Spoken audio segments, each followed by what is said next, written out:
Hi friends, మనం ఈ వీడియోలో ఎక్స్క్రీటరీ సిస్టంలోని కిడ్నీ అండ్ నెఫ్రాన్ యొక్క డీటెయిల్డ్ ఎక్స్ప్లెనేషన్ చేసుకుందాం. ఎక్స్క్రీటరీ సిస్టంలోని మెయిన్ ఎక్స్క్రీటరీ ఆర్గాన్గా కిడ్నీ ఉంటుంది. కిడ్నీకి పైన అడ్రినల్ గ్లాండ్స్ టోబిల్ లాగా ఉంటాయి. పైన ఇక్కడ అడ్రినల్ గ్లాండ్స్ అడ్రినలిన్ హార్మోన్ను రిలీజ్ చేస్తాయి. ఇక్కడ మనం కిడ్నీలను చూసుకున్నట్టయితే ఇక్కడ రెడ్ కలర్లో ఉన్నది రీనల్ ఆర్టరీ. ఇట్లా కనెక్ట్ అయి ఉంటుంది. మన హార్ట్ నుంచి వచ్చే ఆక్సిజనేటెడ్ బ్లడ్ ఈ రీనల్ ఆర్టరీకి ఇక్కడికి రీనల్ ఆర్టరీ నుంచి ఇట్లా నెఫ్రాన్లకి వెళ్తుంది. అన్ని నెఫ్రాన్లకి ఒక్కొక్క రీనల్ ఆర్టరీ బ్రాంచ్ వెళ్తుంది. ఇక్కడ మన బ్లూ కలర్లో ఉన్నది రీనల్ వీన్. ఇక్కడ రీనల్ వీన్ నుంచి డీఆక్సిజనేటెడ్ బ్లడ్ కిడ్నీ నుంచి అంటే నెఫ్రాన్ల నుంచి వచ్చిన డీఆక్సిజనేటెడ్ బ్లడ్ ఇక్కడ రీనల్ వీన్ నుంచి బయటికి వెళ్ళిపోతుంది. మనం structural and functional unit of the kidney అని నెఫ్రాన్ అంటారు. ఆ నెఫ్రాన్ యొక్క డీటెయిల్డ్ స్ట్రక్చర్ అండ్ ఫంక్షనింగ్ నేర్చుకుందాం. ఈ వీడియోను ఎండ్ వరకు చూడండి. దీని యొక్క పూర్తి స్ట్రక్చర్ అండ్ ఇట్స్ ఫంక్షన్ గురించి నేర్చుకుందాం. ఈ నెఫ్రాన్కి ఆర్టరీస్ కనెక్ట్ అయి ఉంటాయి. ఒక కిడ్నీలో ఆర్టరీ అండ్ వీన్స్ కనెక్ట్ అయి ఉంటాయి. ఒక కిడ్నీలో దాదాపు 1,00,000 నుంచి 1,50,000 వరకు నెఫ్రాన్స్ ఉంటాయి. ఈ మన బ్రాంచ్ ఆఫ్ ఆర్టరీస్ అనేవి ఇక్కడ థిక్గా ఫామ్ అవుతాయి. ఇక్కడ థిక్గా ఫామ్ అయిన దాన్ని గ్లోమరులస్ అంటారు. ఈ ఏరియాను గ్లోమరులస్ అంటారు. ఇది ఈ ఎంటర్ అయిన ఆర్టరీ అనేది అఫరెంట్ ఆర్టరీ అంటారు దీన్ని. ఈ అఫరెంట్ ఆర్టరీ అనేది థిక్గా ఉంటుంది. ఇది రౌండ్గా ఎల్లో కలర్లో ఉన్నది బౌమన్స్ క్యాప్సూల్ అంటే ఈ గ్లోమరులస్ పార్ట్ మొత్తాన్ని కవర్ చేసి ఉంటుంది. మన ప్రొటెక్షన్ లాగా ఇట్లా కవర్ చేసి ఉంటుంది. ఈ మన అఫరెంట్ ఆర్టరీ అనేది థిక్గా ఉంటుంది. అండ్ ఇది ఈ బౌమన్స్ క్యాప్సూల్ నుండి ఎగ్జిట్ అయింది ఎఫరెంట్ ఆర్టరీ అంటారు.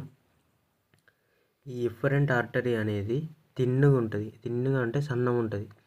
ఈ అఫరెంట్ ఆర్టరీ అనేది లావుగా ఉంటుంది. ఇది లావుగా ఉండి ఇది సన్నం ఉన్నందుకు మనకు ఇక్కడ ప్రెషర్ బిల్డప్ అవుతుంది. మనం ఎట్లా అంటే మోటార్ యొక్క పైపు మన ఎండింగ్ క్లోజ్ చేసినప్పుడు మనకు వాటర్ అనేది ప్రెషర్తోనే వస్తుంది కదా. అలానే ఇక్కడ అఫరెంట్ ఆర్టరియోల్ లావుగా ఉండి ఎఫరెంట్ ఆర్టరియోల్ అనేది సన్నం ఉన్నందుకు ఇక్కడ లోపల ప్రెషర్ బిల్డ్ అవుతుంది. ఈ ప్రెషర్ వల్ల బ్లడ్లో ఉన్న అమోనియా సబ్స్టాన్స్ అంతా ఈ మన బౌమన్స్ క్యాప్సూల్లోకి ప్రైమరీ ఫిల్టరేషన్ జరిగి బౌమన్స్ క్యాప్సూల్లోకి ఎంటర్ అవుతుంది. ఇక్కడ మన గ్లోమరులస్లో ఇక్కడ ఆర్టరీస్కి చిన్న హోల్స్ ఉంటాయి. ఆ హోల్స్ నుంచి సాల్ట్స్, అమోనియా అండ్ ఏదైనా మెటబాలిక్ వేస్టేజ్ ఉంటే ఆ వేస్టేజ్ అన్నీ ఈ మన బౌమన్స్ క్యాప్సూల్లోకి ఎంటర్ అవుతాయి. ఈ బౌమన్స్ క్యాప్సూల్లోకి ఎంటర్ అయిన లిక్విడ్ దాదాపు ఇంచుమించు మన హ్యూమన్ బాడీలో 180 లీటర్స్ ఉంటుంది. దీన్ని ప్రైమరీ యూరిన్ అని అంటారు. ఇప్పుడు మనం బౌమన్స్ క్యాప్సూల్ గురించి నేర్చుకున్నాం, గ్లోమరులస్ గురించి నేర్చుకున్నాం. నెక్స్ట్ మనం పీసీటీ గురించి నేర్చుకుందాం. ఈ పార్ట్ ఉంది కదా, ఈ పార్ట్ అంతా పీసీటీ అంటారు. పీసీటీ అంటే ప్రాక్సిమల్ కన్వల్యూటెడ్ ట్యూబుల్. ఇది పీసీటీ. ఈ పార్ట్ అంతా పీసీటీ అంటారు. ఈ ఎఫరెంట్ ఆర్టరియోల్ అనేది ఈ మన మొత్తం కిడ్నీ నెఫ్రాన్ మొత్తం చుట్టుకొని ఉంటుంది. ఇది ఎందుకు చుట్టుకొని ఉంటుంది అనేది ఇంకొక రీజన్ ఉంటుంది. ఆ రీజన్ చెప్పుకుందాం మనం. ఓకే, ఇది ఎఫరెంట్ ఆర్టరియోల్ చుట్టుకొని ఉంటుంది. ఈ మన పీసీటీ అనేది ప్రాక్సిమల్ కన్వల్యూటెడ్ ట్యూబుల్. ఇక్కడ నుంచి గ్లోమరులస్ నుంచి మనకి బౌమన్స్ క్యాప్సూల్లోకి ఎంటర్ అయిన యూరిన్ ప్రైమరీ యూరిన్ 180 లీటర్స్ ఉంటుంది. ఈ యూరిన్లో సాల్ట్స్ అధిక మొత్తంలో ఉంటాయి కాబట్టి ఫాస్ట్గా అబ్జర్వ్ అయ్యే సాల్ట్స్ అన్నీ పీసీటీ నుంచి మళ్ళీ ఈ మన ఎఫరెంట్ ఆర్టరియోల్కి అబ్జర్వ్ అయిపోతాయి. మన బాడీకి కావాల్సిన సాల్ట్స్ అనేవి ఇక్కడ ప్రెషర్ ఎక్కువ ఉండడం వల్ల ప్రైమరీ యూరిన్లోకి ఏవైతే అవసరమైతే సాల్ట్స్ ఎంటర్ అయినాయో ఆ సాల్ట్స్ ఫాస్ట్గా అబ్జర్వ్ అయ్యే సాల్ట్స్ అన్నీ ఇక్కడ సోడియం పొటాషియం లాంటివి పీసీటీలో మన ఈ ఆర్టరీలోకి ఎంటర్ అవుతాయి. ఇది ఎఫరెంట్ ఆర్టరీలోకి ఎంటర్ అవుతాయి.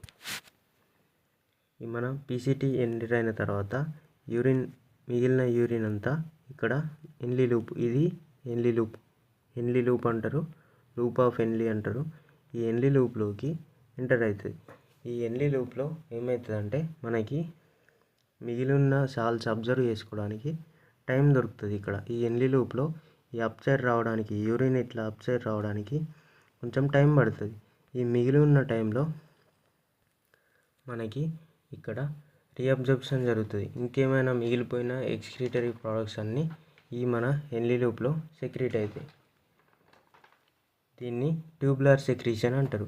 ఈ హెన్లీ లూప్లోకి సెక్రీట్ అవ్వడాన్ని ట్యూబులర్ సెక్రీషన్ అంటారు. ఈ హెన్లీ లూప్లోనే మనకి ఈ మన నెఫ్రాన్లో మనకి ట్యూబులర్ సెక్రీషన్ జరిగి మనకు కావాల్సిన మిగిలిపోయిన సాల్ట్స్ అన్నీ మన ఈ ఆర్టరీలోకి అబ్జర్వ్ చేయబడతాయి. ఈ ఆర్టరీ అనేది ఎఫరెంట్ ఆర్టరీ. మనం హెన్లీ లూప్ గురించి నేర్చుకున్నాం కదా, ఈ లూప్ ఆఫ్ హెన్లీ గురించి నేర్చుకున్నాం కదా. ఇప్పుడు మనం డీసీటీ గురించి నేర్చుకుందాం. డీసీటీ అంటే డిస్టల్ కన్వల్యూటెడ్ ట్యూబుల్. ఈ సెక్షన్ అంతా డీసీటీ అంటారు. ఈ డీసీటీలో ఏమవుతుందంటే ప్రైమరీ యూరిన్ నుంచి మనకు ఎంత వాటర్ ఎక్కువ మొత్తం వాటర్ ఉంటుంది ప్రైమరీ యూరిన్లో. ఆ వాటర్ మొత్తం రీఅబ్జర్ప్షన్ జరిగి మన బాడీకి ఇంకేమైనా సాల్ట్స్ ఉంటే ఆ సాల్ట్స్ మొత్తం అవసరమైన సాల్ట్స్ అన్నీ రీఅబ్జర్ప్షన్ జరిగి వేస్ట్ ప్రోడక్ట్ మొత్తాన్ని ఈ కలెక్టింగ్ డక్ట్లోకి పంపిస్తుంది. ఈ కలెక్టింగ్ డక్ట్స్ అన్నీ ఇలా నెఫ్రాన్ 1 lakh to 1.5 lakh ఉన్న నెఫ్రాన్స్ కలెక్టింగ్ డక్ట్స్ అన్నీ కలిసి యూరిటర్కి కనెక్ట్ అవుతాయి. ఈ కలెక్టింగ్ డక్ట్స్ అన్నీ కలిసి యూరిటర్కి కనెక్ట్ అవుతాయి. ఆ యూరిటర్ నుంచి యూరినరీ బ్లాడర్కి యూరిన్ పోతుంది.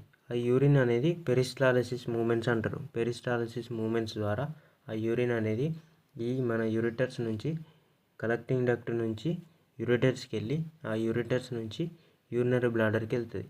ఇలా మన యూరిన్ ఫామ్ అవుతుంది. నా ఎక్స్ప్లెనేషన్ నచ్చితే ప్లీజ్ కామెంట్లో చెప్పండి ఎలా ఉందనేది.